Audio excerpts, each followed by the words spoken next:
We have the fourth video of the Davis speech.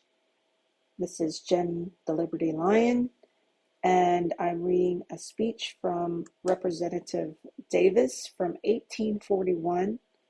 I'm just sort of highlighting a few key points where what he's saying basically goes along with many of the things that I've said. And this is a really good speech. I'll be posting links to it. Hopefully you'll take the time to read it. It's about 4 pages long. Pretty good information in here. So number 4 of the Davis speech. Davis starts out by stating that the money does not go where it's supposed to and really does no good, that the state does not send it off to be used for purposes to help the poor, and that the federal law does not require the states to use it to help the poor. So it doesn't go to education, but to pay debts and interest on the debts. He says, the money will go to relieve the property of the states and not to the people, to save the states from imposing direct taxes and to compel this government to increase the tariff. He says that other gentlemen have portrayed the preposterous enormity of giving away $3 million a year at the very moment when you complain that the treasury is empty. The government in debt. A bill to create a national debt of $12 million is lying on your table, and higher duties are demanded to meet the current expenses of the nation.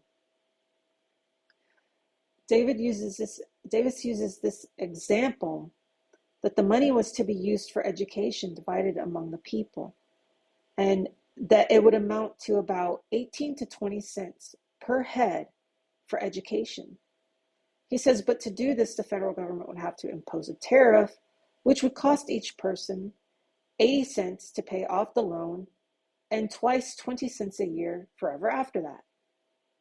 So Davis says, this bill takes from the poor man's pocket 80 cents to give him 20 at the outset, and then robs him of 40 cents a year afterwards, in order that this reform administration may make him a present of 20 cents annually, literally robbing him, and then giving him back with generous liberality 1/2 of that which he had plundered from him.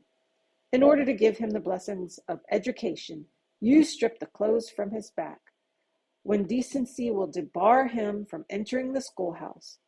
You tariff tax his food, his clothing, his necessities of life, to give him 20 cents a year, that he may get his education in rags, humiliation, and shame. So he goes on that the poor man will never know or feel its benefits, save for the shape of its oppression, and all its benefits will go to brokers, bankers, capitalists, and stock dealers in America and Europe. Next, he talks about the 3 plan proposes for the management and disposal of the public lands. 1, the old system, selling them as they're wanted, proceeds to the treasury, using the proceeds for government expenses. 2, cede the lands to the states within which they lie, reserving to the Union a certain portion of the money. And 3, the plan which is still in the bill, to distribute to different states the proceeds, as is called the net surplus, for deducting certain expenses of the land department. He goes on to say the public lands are held by the national government as trustee.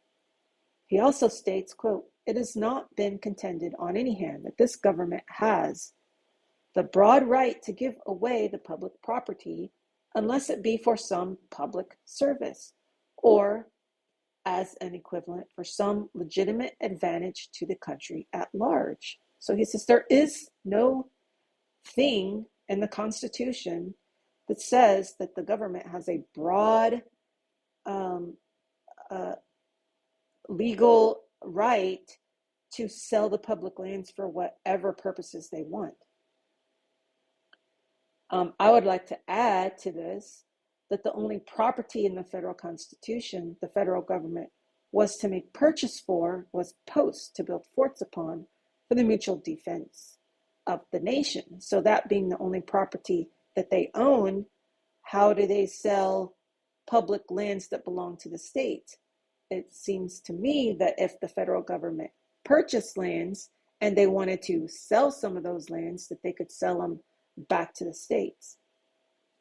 So Mr. Davis also states, most gentlemen admit that we have no constitutional power to give away the public money as a gift, but by some metaphysical process, they arrive at the strange result that while we cannot lawfully give away to the states $3 million or even $1 in money, we can give away the proceeds of the public lands, that we can say the states shall have out of the treasury so much money as the public lands bring to it. And he goes on. He calls this, quote, the distribution, literally a distinction without a difference. I could add more plainly an usurpation of power to grow the federal state without the constitutional authority to do so, taking lands from the independent states and selling it to grow the federal treasury, all the while pretending to be doing a good thing, giving money back to the state without stating how the money should be used, such as for education, so that it ends up being another money laundering system where the federal government, along with the states, are stealing money from the inhabitants, the working class of people. So Davis continues and he says, the government is clothed with certain powers to meet emergencies, to meet those changes in the condition of our own and other countries which must be ever occurring. These powers are dormant until circumstances call for their exercise. So this is where I'm saying that the Constitution or certain laws are to be used only as necessary, only for emergencies. And when there's no need to use the power, it just lays dormant. And that's what he's saying. He says that Congress is given a legal discretion to use wisdom. He states this interesting idea. He says, I hold that it is truly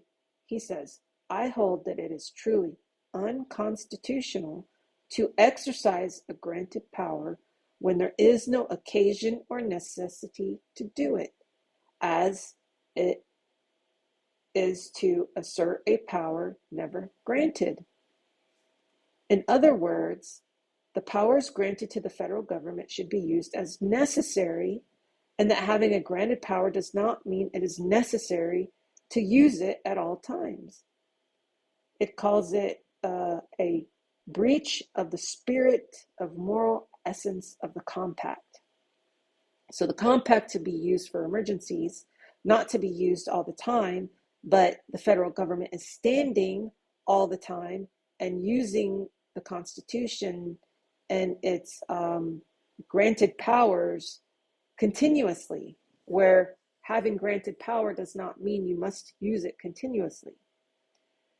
He says, no abuses, no wrongs are so dangerous to public liberty as those which are perpetuated under the forms of law and by the perversion of power to the purposes than those for which it was conferred.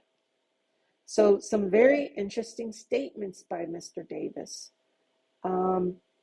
There's a little section in here too where he talks about a case that came in front of, I think it was a federal court, and a witness said that he heard somebody say, McCarty, come out here.